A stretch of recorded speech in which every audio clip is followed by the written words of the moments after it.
freedom was not enough. And the title of my poem is The Question Mark, Freedom. The first mistake was that we thought that freedom was a place rather than the continuation of a struggle. Tyranny never sleeps. Our second mistake was that we thought of freedom as a goal. That sets up what I would like to form a presentation to you, and I will have hopefully some time for questions and answers, which is the answer to the first question that I started out with in the first place. Tour groups every year. I wish I could explain to you some of the things that I see happening with people who engage in the deep study of some of the things that I've been talking that occurs in people as they become aware of certain reasons that answer the question why that Professor Tashaka asked me. There may be 13 or 14 by the time I finish, because I talked about these to my brother last night, and he added a couple. He went with me on the trip, and so he could testify from his own personal. For example, people talk about the ancestors, all big notions of which ancestors and what those ancestors did, or even why those ancestors is one reason. Secondly, it is the basis, a unique worldview. But most worldviews are distorted, and they will always be distorted if they do not come from it. It is absolutely essential that I not try to explain myself in terms of a history in which I've never participated. And yet that is basically what we attempt to do. It is also important, in order to develop a longitudinal image, as I was showing you here, what you will see is what was before, what was later, and then you must study how it changed and how we lost our information about it. And you will see other aspects of the history of racial oppression. That becomes very important. It's important in terms of self-image. I wish you could see, we had a 12-year-old student who went on the tour. That's the youngest that we've had anyone on our tour, who went on the tour and went back to her private school when she got back to Atlanta, Georgia, and went back to her teacher and began to tell her she had seen, and fired the teacher up so much that the teacher went to the principal and told the principal that the principal had to recreate a conference that we had done there in Atlanta. This little girl had also got her father, who is a dentist, to come to the Nile Valley Conference. It was one of the first of its kind in the United States. There was one that Dr. Geringa had down in Los Angeles, and then there was another one that we had in Atlanta, where 21 presentations were made, multidisciplinary presentations were made. This little girl went and got her father. He quit his practice for 3 days to come and attend this conference because he was so impressed with what had happened to her there. And then she is the same one who convinced her teacher that the headmaster of this primarily white public school, white private school, had to reproduce a part of the ancient Nile Valley Conference in order to do something for the black students at that school, but also to correct the version of history that was being passed out to the white students. And that headmaster called me and is very anxious to become involved in the reconstruction of the approach that they take to the teaching of history for all the children. And self-esteem. One of the things that we heard from some people, one of the young ladies who went on the trip with us was an airline stewardess. And she came back and she said, you know what I noticed now with adoption? You know how every so often you read in the paper how children who are adopted and who have wonderful families, the family in the pit of the stomach that makes them want to know, who is my mother? Who is my father? And I just have to see my mother and my father. And this has happened as a matter of adoption agency. Because do you tell these children when you promised years ago that you would never reveal the identity of the parent? But the meaning that memory has, the collective group memory has, is clearly hooked up to mental health. And all the others that I've talked about so far. One reason for studying chemistry is to locate simply to say, isn't it interesting that these were black people and they reached a high level of technology, actually became a high-tech civilization. And they did this very early because it was their turn. What is even more important than the high-tech contributions is the fact that there were value systems that were 3,000 years of human contemplation, which have been rejected, jettisoned, and ignored, and can still serve as the basis for a reorganization. People would go into some of the monuments and would read some of the material that was written on the walls and would begin to contemplate what was happening was the level of spiritual recreation that spontaneously was created in the group. When no one came there for that reason, they only came to study, but something happened to them in the process of the study. This is of black people. The opportunity to study strengths and weaknesses, because some of the reasons for our failures, as well as some of the reasons for our successes, are tied to the way that we have dealt with things in the past. And ignorance of those is the kind of ignorance to repeat the mistakes of the past and to fail to take advantage of the successes of the past. Another reason for studying Kemet is as a basis for group unity. Almost any group of people is to that, because the study of Kemet in the final analysis all of Africa itself. Scientific racism. You know, we still face the fact that at the University of Chicago, two professors, Dr. Darrell Bach and Dr. Elsie Moore, did a study for the United States Defense Department. And the headlines of newspapers 2 years ago carried the results of the study, saying that blacks and Hispanics get low scores. Apparently, they share in a weak genetic pool. This was on the front pages. This is not 1969 Arthur Jensen, who's still saying the same thing, by the way. This is 1982, Darrell Bach and Elsie Moore, University of Illinois in Chicago. And those people released a report that came out under the auspices of the Defense Department. Even if the Defense Department didn't believe it, the fact that they released it gave the impression that suggests that there's a group of people in the world who has never made any contribution to that world. This is the counter to that. Mental stage of Africans and African Americans. There's one thing that really bothers me about the way we refer to Africa as developing country. Developing country. If you're going to use the word developing, the best word you could use is redeveloping country. Because it was developed before. To call it a developing country is to give the impression come online, and that simply is not true. The real stage development is the redeveloping stage that puts us at a position where we can move, if anything, to a takeoff stage. The reason for role models, there are some heroic figures. For example, the first women to rule nations were in Kemet. And it wasn't Hatshepsut. Some of you know that Hatshepsut was a fantastic ruler of Kemet, one of the greatest rulers of the 18th kingdom.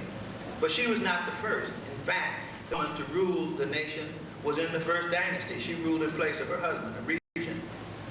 But there was also a woman who had a Horus name. That meant she was king, in fact. And that occurred in the third kingdom in Egypt. And there were at least entire nations. Don't you think that as a role model, it means something for a young girl to call herself Mary, or to call herself Hatshepsut, or to call herself any one number of names of heroic figures that exemplify the types of things that you would like them to become. Spiritual connectedness, our spiritual connectedness in the world, and that these things were deeply spiritual. In fact, it may have been the first and only time where any nation was truly devoted in terms of the whole of what it did, this very brief time that was available to me.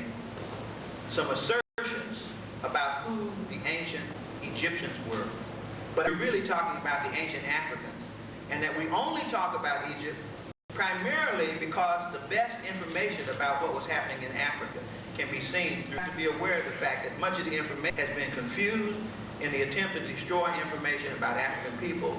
Many, many times there has been study of Kemet, which means reviving the study of Africa.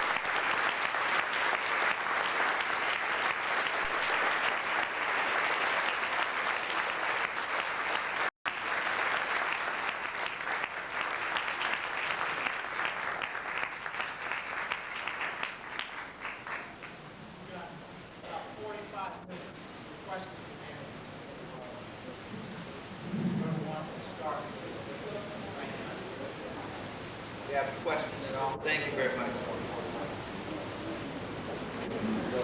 I see my former secretary, both of them sitting down here. All right. Yes, we have questions? Yes.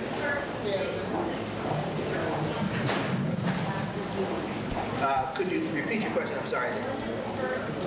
The first European invasion? Okay. The first European invasion was Alexander the Great. And that would be about 333, something like that. 320 to 330. I can't remember the exact date right now. But that would be Alexander the Great. Prior to that time, let me say this. Prior to that time, the first major invasion was an invasion from Asia. It was called the Hixo Invasion. That's the invasion that wiped out a native kingdom of Africa, where the Pyramid Age had been built. And that is the age also when Abraham comes into Africa during that same time. And then you get an exodus out of Africa after about 400 years of part of the people who had come in with the Asian group, the Hebrew group would leave at that time. So that, for those of you who know Bible history and you're trying to hook up this chronology with Bible history, that was the first invasion. Then after that you get Persian invasions well, a couple of other invasions before you finally get a European invasion, which is the last invasion. That's the invasion of Alexander the Great. And then that's followed up with the Roman Empire. And you have about a 600-year period during which Greece and Rome dominates Egypt. And there's no indigenous control except indirectly through the priesthood. Yeah, I have a question that kind of leads away. Yeah, I have a question that kind of leads away from Egypt itself. I'd like to address the migration patterns of Egyptians, mainly transatlantic travel, South America, Central America, and Mexico and beyond. Another point being is the Australian Aborigines and folks of that area who have a strong affinity to Africans and East Africans and et cetera. Just maybe you can spend some time addressing that. Right. What you get is an equatorial band. In other words, if you start with a population that is centered at Lake Nyanza, you know that Lake Nyanza sits on the equator. That lake, which is one of the two sources of the Nile, sits on the equator. And if you follow the equator around the world, you see the same people. In other words, the migratory patterns of those who are most like the Africans who are there today is such that they will be found in the areas that are most similar in terms of climate. You know, for example, there's a migration that took them into Saudi Arabia, and then you get a heavy black population in India. And actually, you also get one in Iran and Persia. And there is a young man named Runoko Rashidi in Los Angeles who specializes in the African presence in Asia. You know, that's kind of surprising to a lot of people to find that Africans are to be found in Asia. You know, given the fact that you had these migrations out from the continent thousands of years ago, 50, 60,000 years ago, and people, you know, adjusted to their climates, so you get all these physical differences. So it's a surprise in later times, you know, let's say 8,000 BC, 5,000 BC, to find that there are Africans in Asia. But it turns out the first population of India to develop in India, according to the best information that we have, was an African population, the Dravidian population of Africa. And the Dravidian population in India still looks like Africans today. They are the people who form a large part of the outcast population today. There were invasions from northern India, which resulted in the setting up of a caste system in India. But the initial development in India of cultural forms was by Africans, and they reflect early African cultural forms. For example, the religion of India, Krishna, is very close to the religion that comes out of Africa. So that the person who really knows that better than I do, Noble Rashid, he goes all the way over into the evidence for the fact that there were African populations in China. And this is before the colonial period. This is really far, far back in human history. For example, the name of the group in China that's an indigenous African population is called the Naki. Naki population, N-A-K-I population in China. There's African population in Russia from the time of pharaohs of the the invader Sesostris, or Pharaoh Sesostris, whose soldiers went all the way up, apparently as far as the Caspian Sea, and that population is still there. So when they say black Russian, there are a group of people who are black Russian. So if you follow that band all the way around, you will find that anywhere the Indian Ocean touches land, that you basically have a black population. Go the other way, and of course you're getting into the kind of material that Dr. Van Sertima has gotten into, which has to do with your Olmec population. Some people make a mistake and say the Olmecs were black. It was the rulers of the Olmecs who were black. The Olmec population was an indigenous population. We don't know what they were, but the ones who came in and set up certain kinds of forms of government and who apparently established a hegemony as a result of travel, it appears now, were those who came out of the 25th dynasty in Egypt, which was also a Nubian dynasty or a black dynasty in Egypt. And they brought with them pyramid building, and some things are almost identical in the writings, the hieroglyphic writing. Some of the things, some of the ceremonies are identical between what took place in the Olmec culture and what was taking place in Egyptian culture. So Van Sertima's book, They Came Before Columbus, will give, and I understand he's going to be here sometime this week or next week, will give a detailed documentation of that connection. Clive Winters, out of the university, well, I forget which university, but he's in Chicago. He is a linguist, and he's done some translation of the Olmec writing and finds it was written in a Malinka Bambara script, which is a North African script. It's Manding script, but the language was Malinka Bambara, which means it's both an African language and a North African script. So that when you translate what was written with the Olmec head, you also get African. So there's that. Then you go all the way around, and when you get out to Fiji, you shouldn't be surprised at the people you see there.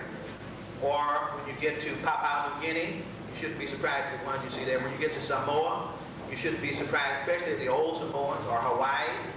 As you go around that tropical belt, and of course, and some people have suggested that the Australian Aborigine, the native population of Australia, is not a black population, but I don't know how they come up with that. I think that's some new way of classifying the human population. Yes. I'd like to say to Dr. Asa Hilliard that I'm very glad to have you back on campus. It's beautiful seeing you again.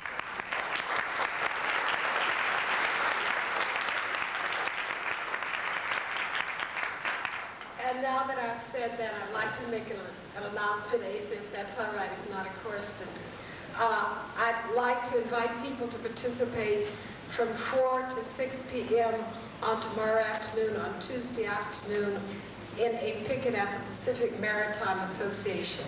The Pacific Maritime Association is located at 635 Sacramento near Kearney. The Pacific Maritime Association is the shipping consortium that brought a suit against the heroic longshore persons who refused to unload the the cargo from South Africa. So pressure has been brought against them in the East Bay. We've been picketing PMA for, this is our 8th week in Oakland now, and they just started, the San Francisco people just started their activity, their effort last Tuesday, and the line was kind of slim because people don't know about it. So I told them I would try to get the word out of San Francisco State.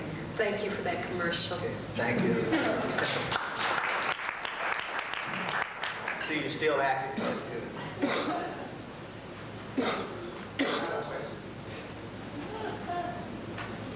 Okay, come back. This is just a general question. It's a question that students often ask us, and your explanation will be excellent. Just some listing of the Arab presence in Egypt. Oh, yeah. Kemet. And, well, I'll ask that one first. Yeah. You know, it's funny, when our group got off the first group got to Cairo, and they started walking around, I was looking, there were some people there who were very depressed, and I couldn't figure out what was going on, and it hadn't dawned on me that what they had thought that they were going to see was a more stereotypically African population. And what they saw, of course, was a very mixed population. Those of you who've been to Cairo know that the population is very mixed. and there are some African, stereotypical African Nubian type in Cairo, but more of them appear to be from the countries that we associate with the Arabic countries, you know. But what you have to realize is, again, when did that occur? That occurred after Islam. You know, after Islam comes in the 7th century A.D. And then there's a spread of Arabic populations mixing with African populations across the whole north of Africa into places like Libya and Morocco and places like that. But prior to that time, in other words, when, you have to ask yourself, when did the outside population settle in the Nile Valley? And I gave you the times when the first attempt to invade Africa came from Asia. And that was the very first invasion that occurred after the 12th kingdom, approximately 2,000 years BC. But the only place that they located was around the area of the Delta, which was slightly below Cairo, down around the place of Alexandria and places like that. They never really, they controlled Egypt in a period when it was not unified, but did not really dominate all the way down to, all the way up south, so to speak. So that was the first time for an Asian population to come in any numbers, and they were only at the mouth of the Nile.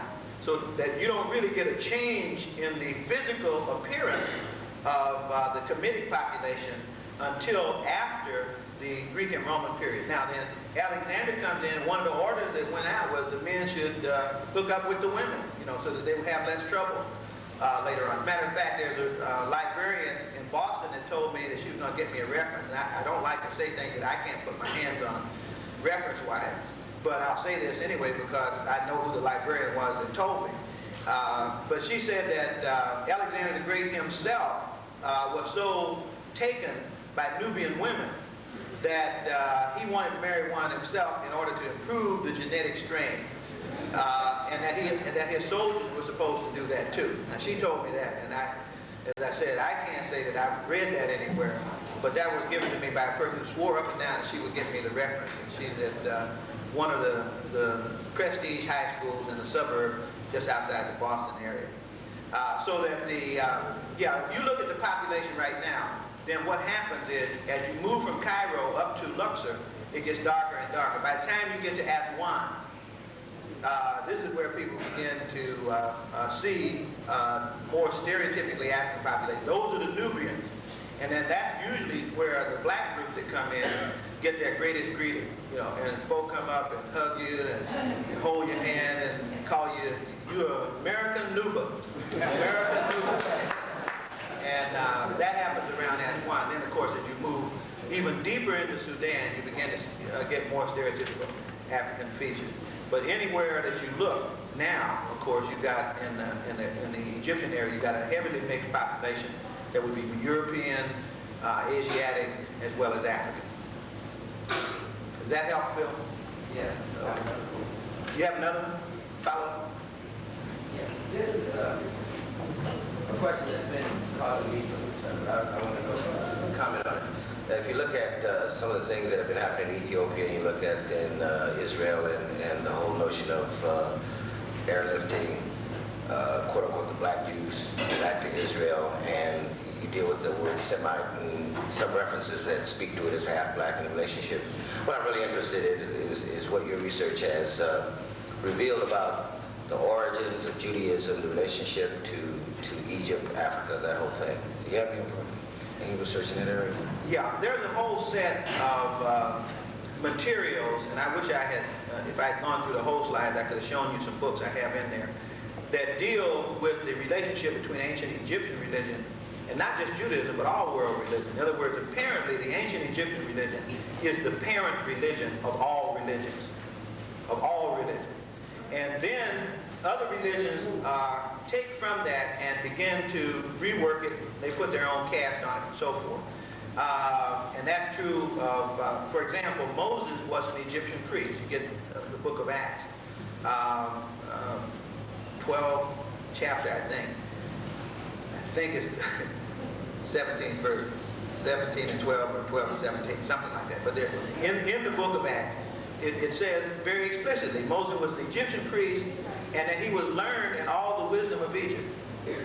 Okay, now, you need to know what was the wisdom of Egypt. This means that you have to do what was not doable until Champollion translated the Rosetta Stone in 1822. They found the Rosetta Stone in the 1700s, 1790s, and then in 1822, they could read what was on the walls in these tombs that are close to the pyramid. They could read what was on the coffins. They could read the papyrus, and suddenly you get almost exact parallels between certain Old Testament literature and the earlier Egyptian literature. For example, the Ten Commandments will appear, but they don't appear as commandments. They appear as confessions, and there were not 10, there were 42. Okay, so the old literature had 42 negative confessions where the Pharaoh, after he died, has to be justified. You see him standing there, and there's a scale of justice, truth, and so forth. He has to say, I have not killed or stolen, I have not borne false witness, I have not coveted, I have not made light to bushel, I have not stolen from my neighbor, I have not done all these kinds of things. So those negative confessions then contain, you know, what later then appear as the Ten Commandments, and would have been a part of the Book of the Dead, which is what was studied at Ipet-I-Sut, which was studied at Wosei in other parts of the city, which was studied at Hixo, which was Memphis, which was studied all over the whole, you know, that was Egyptian education and religion. And so now, we know that, that as far as the Falasha group are concerned, I think you're referring to those, some of whom are being airlifted back to Israel. That group traces its history all the way back to the Temple of Solomon. They have oral tradition. They carried it all the way back. And they practice original Hebrew rites.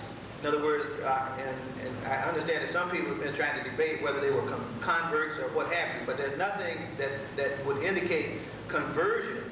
These are people who themselves say that they migrated in. As a matter of fact, that's what their name means. Falasha means immigrant. They migrated in to Ethiopia from the whole Middle Eastern area and brought with them and maintained without any change over all that time from the fall of the Temple of Solomon to the present day, the religion that they now profess, which is the Hebrew religion, and they are an Africoid population. Asa, just as a question in terms of the values that you're talking about, Yeah. could you discuss or share with everyone here the notion of Ma'at Yeah. and its meaning in terms of values? Repeat the question. He asked a question about the idea of Ma'at, M-A-A-T. Yeah. I have two, people said that the religion of ancient Egypt was polytheistic. Only an ignorant person would say that. The religion of ancient Egypt has always been, as the religion of Africa has always been, in any part of Africa, monotheistic. Never been anything else. What was confusing was that people who never understood the religion mistook terminology and misinterpreted terminology. So, for example, there was always one great God, and one of the names that God was called was Amun, which meant he is who. All it meant is he who is hidden. In other words, and Egyptians used to say that no one knows God's name, no one knows God's form. Don't know whether God is male or female. Matter of fact, they always put their gods out in pairs. You know, that there was a Geb, which was the earth, and there's a Nut, that's the sky. One was a male, one was a female. There's always a masculine and feminine part to it. But no one knows what God is really like. They say that God has many manifestations, God has many names. So the fact that Africans have a lot of names for the one God, or a lot of names for aspects of the one God, confused the missionaries into believing that they had a polytheistic society.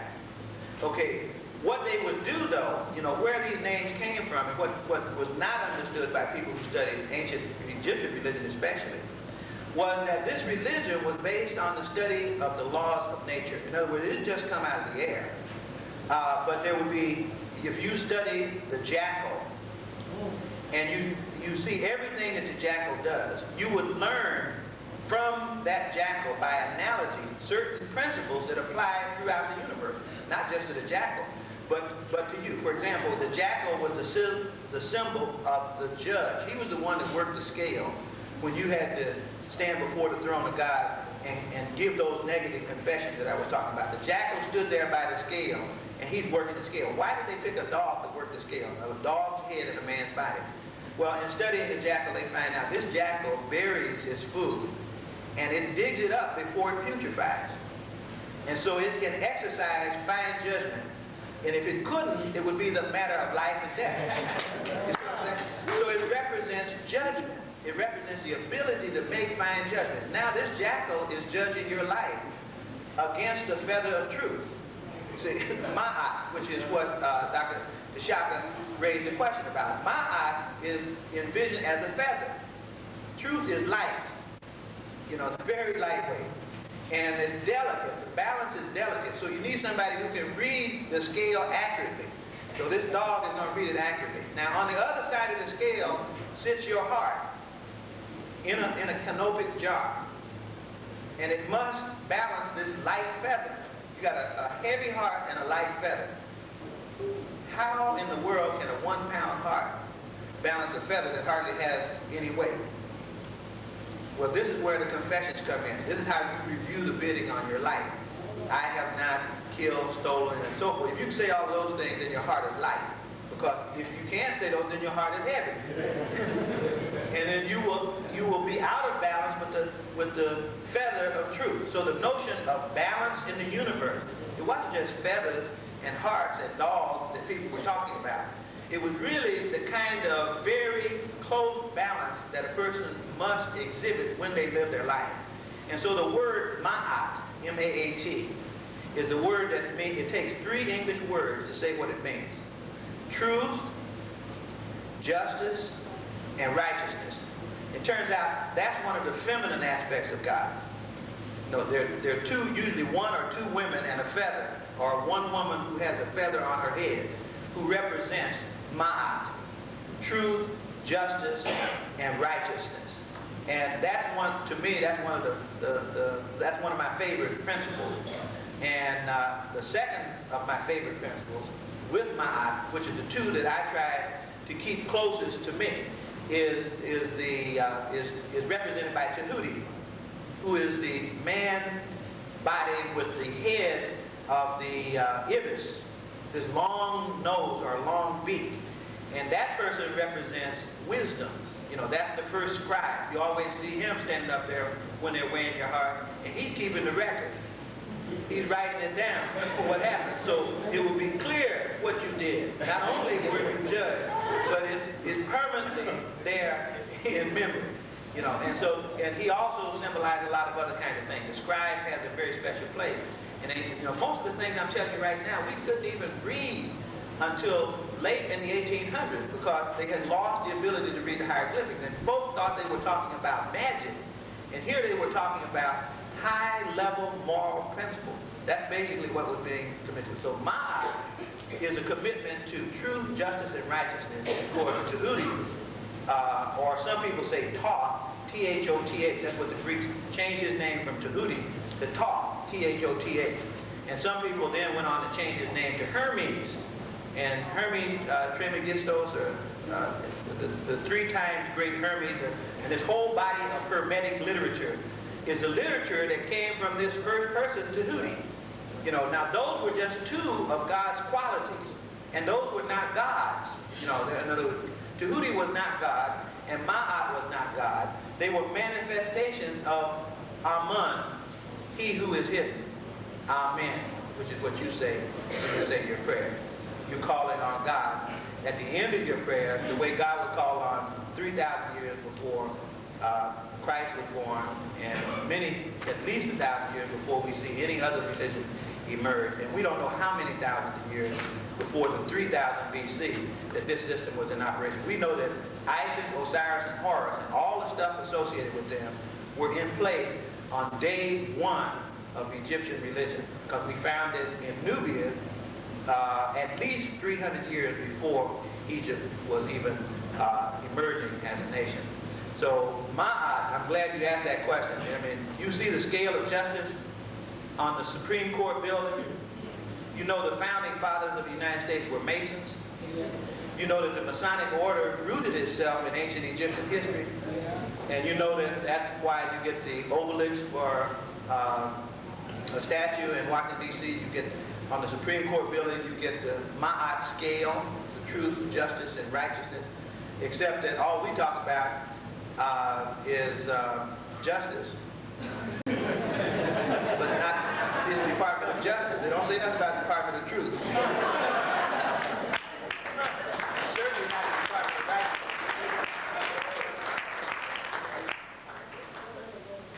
Okay, I'll come back to you. Right here first. You can talk about Imhotep a little bit for the educational background.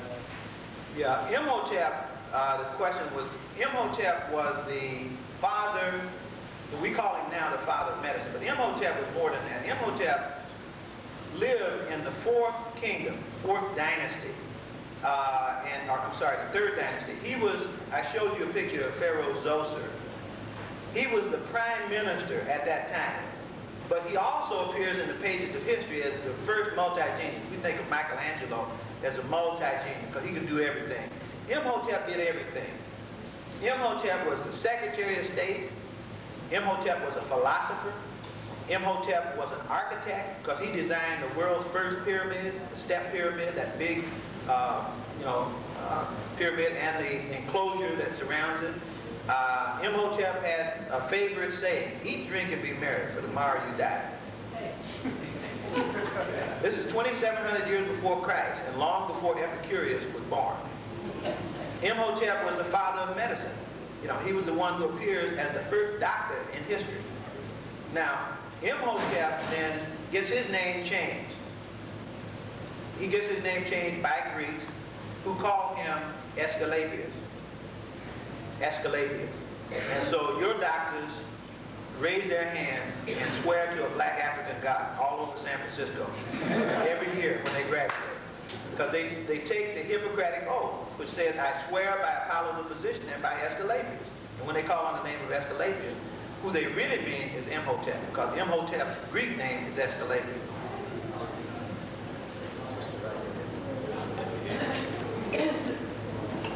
Yes. Dr. Hilliard, could you elaborate on the inscription on top of one of the temples that says, man, know thyself? Also talk a little bit about the mystery system. Yeah. Wow. They had a Nile Valley conference and they had an ancient Egyptian studies conference. Ron Karinga had the ancient Egyptian studies conference. He and Jay Carruthers had that down in Los Angeles last year in February. And then the new study group, that was the group that I'm associated with, had the Nile Valley conference in Atlanta. But what happened was I had to make a talk at both of those conferences, and what do you talk about? See, it's okay for me to talk about Egyptology to you when Dr. Diop is not in the room. If Diop is going to be in the room, then I'm going to have to change my topic because he's going to cover that very well. So what I decided that I had to do was to get into something in order to make a presentation. Since we had so many people who were really well prepared in the general history, is to get some more specialized information on the educational system of ancient Kemet, or the Egyptian educational system, which you call it the Egyptian mystery system. So I've been digging into that for the last 2 years in particular. Some of you know that George James's little book, Stolen Legacy, it contains a description of the Egyptian mystery system, which, as a matter of fact, if I've got, I think I'm going to leave this paper with Professor Tashaka. If I can find it, I'll read something to you from it, but I'm afraid it may take me a minute.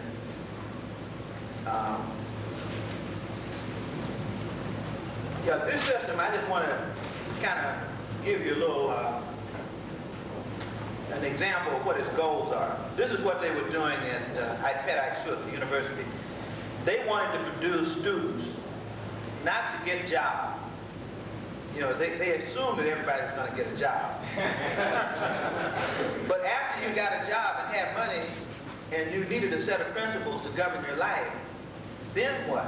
That's one of the biggest problems that we have now, especially among black people in terms of the problems that many of our young people face.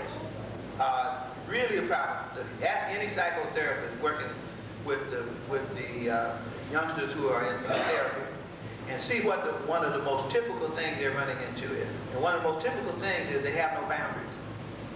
They don't have any sense of who they are. They got no sense of identity, so that they can't, when they hit a crunch, they can't make the hard decisions. You know. But here's what the African education system was about. Now, when I say Kemet, again, please remember, I'm talking about the whole of Africa, because I lived in West Africa, and they were doing the same thing in West Africa that they were doing in ancient times in Kemet. The goals of the system were the control of thought, the control of action, steadfastness of purpose, identity with the spiritual life. These are something they call the virtues, 10 virtues that you're supposed to get when you finish school. You're supposed to be virtuous in these 10 ways. Evidence, identity with the spiritual life, evidence of having a mission in life, evidence of a call to spiritual order, freedom from resentment, confidence in the power of the master, confidence in the power of the student, readiness or preparation for initiation. I mean, if you contemplate on those things, you see it's a much more potent way of thinking about the educational process. Now, when you had all of those things, your ultimate goal was to become as much like God as you could be. Become as much like truth, justice, and righteousness, ma'at. To become as much like Tahuti as you could be. To become as much like all those gods, because they all have quality. And this is why you study grammar, rhetoric, logic, arithmetic, astronomy, geometry, and music. Those were the 7 subjects. The trivium and the quadrivium were the names given to them by the Greeks and the Romans. The first 3, the trivium, grammar, rhetoric, and logic. The last 4, arithmetic, astronomy, geometry, and music. The quadrivium by the Romans made up the 7 liberal arts, which was the foundation of Western higher education. When you say you're majoring in liberal arts, that comes from the ancient Egyptian mystery system, which had as its purpose not getting you out into the world to work for a job, but getting you out into the world in a way that you become more godlike. That's a whole different set of principles. A person, after they were ready for initiation, then, for example, you used to start out, you saw that building that looked like the post office building. I call it Karnak Temple, which is one of the biggest universities. When you went there, the first thing you did in order to get going on this, they sat you down and you started out as a scribe.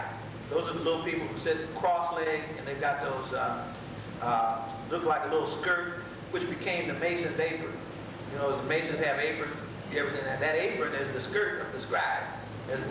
They're builders of the temple, but they're really building a temple. They're not talking about the concrete, and they're talking about another temple. They're building a person. This scribe sat there with that little apron on, and then what they did was they began to copy the great works of Egyptian literature.